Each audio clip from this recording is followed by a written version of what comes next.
Yes, the Archivest interviewing Del, the Funkee Homosapien. Yep, it's happening, man. So who is Del, the Funkee Homosapien? I'm Taryn Jones, son of Stellar Jones and Delma Fred Jones. They from the South, you know what I'm saying? They moved to the Bay Area, had me out there, I guess, and you know, I'm into poetry, and that's how I got into hip hop, basically, you know.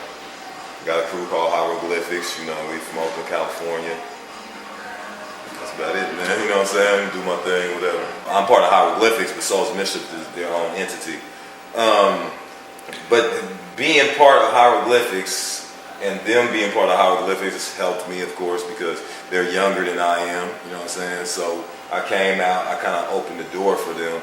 But when they came out, it kind of gave me like a fresher look being associated with them, you know what I'm saying? So we kind of fed off of each other. But the energy too, you know what I'm saying? I was older, I guess maybe a bit wiser, knew how to use the equipment, blah, blah, blah, knew things they didn't. So they, you know, they worked off of me with that.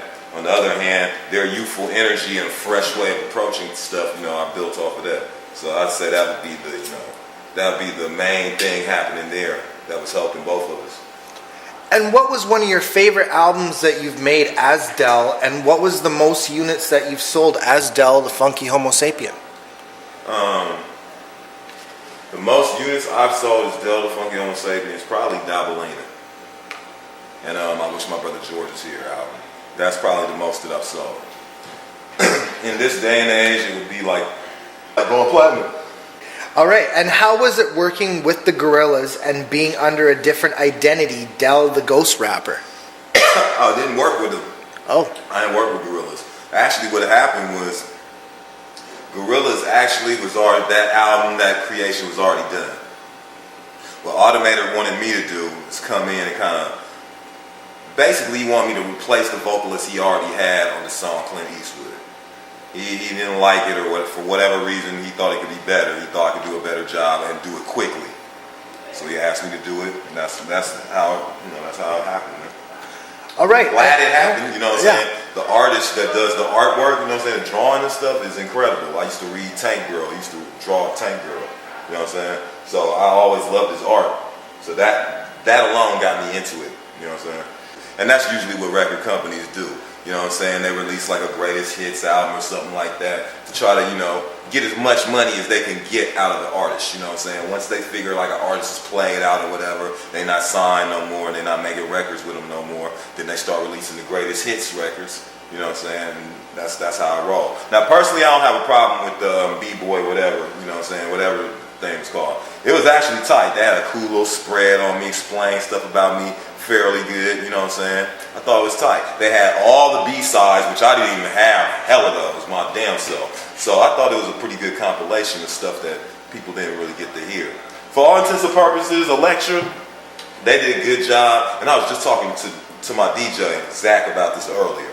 I was like, you know what, Elektra, they didn't really do a lot of artists, it seemed like to me, as far as hip-hop is concerned. And that was primarily, I feel, because of Dante Ross, and Dante Ross was signing the acts, and he was an A&R. He exemplified what an A&R is supposed to be. He really helped these artists, help them develop and grow as artists, you know what I'm saying, especially me, you know, so I gotta give a shout out to Dante Ross and to Sylvia Rome, because Sylvia Rome flew out to the Bay Area to holler at me, you know what I'm saying, and she's large, like she didn't have to do that, so, you know. And how was the success on the 11th Hour and your newly free download album, Funkman? The success, it's alright, you know what I'm saying? It exposed people to what I could do to a certain extent at this point, you know what I'm saying? Because that's really what I was trying to do, and trying to let people I just feel like people have been paying so much money over the years, you know what I'm saying, for hip hop, that I felt like, let me give something back to people, you know what I'm saying? And that's primarily why I did it, you know. I spent money doing it, so you feel me? Like I toured off of everything, that shit came out of my pocket. But you know, it's still up there for free. If you ain't got it yet, go to bandcamp.com, it's still up there. And tell us about your music being featured in top title video games such as Mark Echo's Getting Up, Contents Under Pressure, and Tony Hawk's Wasteland. I just actually scored music for the Skate 3 video game that's about to be released pretty soon.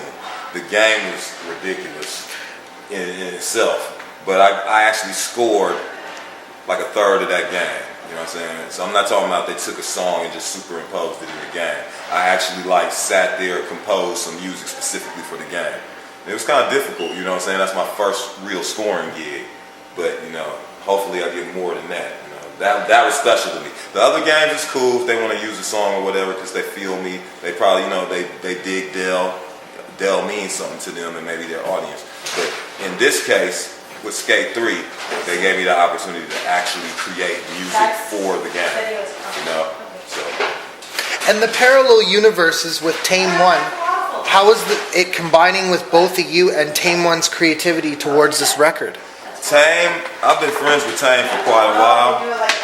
And we both kind of, we both feel the same way pretty much about hip hop and, you know, how what it could be, you know what I'm saying? For sure. And I also feel like we both ain't stuck in the past, but we still have those aesthetics as far as, you know, how it should be done. You feel me? So it was fun, man. We did it pretty quick, you know what I'm saying? Did it over the internet, you know what I'm saying? It was Tame's idea to do it. He was on the road with me for a minute, and while we was rooming together, and he came up with the idea, was like, you want to do this? And I was like, yeah. And we got back home, I kind of was like a little bit lazy about it. He started sending me joints with his raps on them. I kind of like, he knew what I was going to do, you know, like he didn't even worry about it. He knew that I would know what to do. So we just started sending shit back and forth. It was real organic, you know what I'm saying? Like whatever he sent me, I answered him back in my way with my raps. And that's how all this shit was developed. And Parallel Thought did the production, you know what I'm saying? So that's how it works, man. And you have any projects coming out in the future?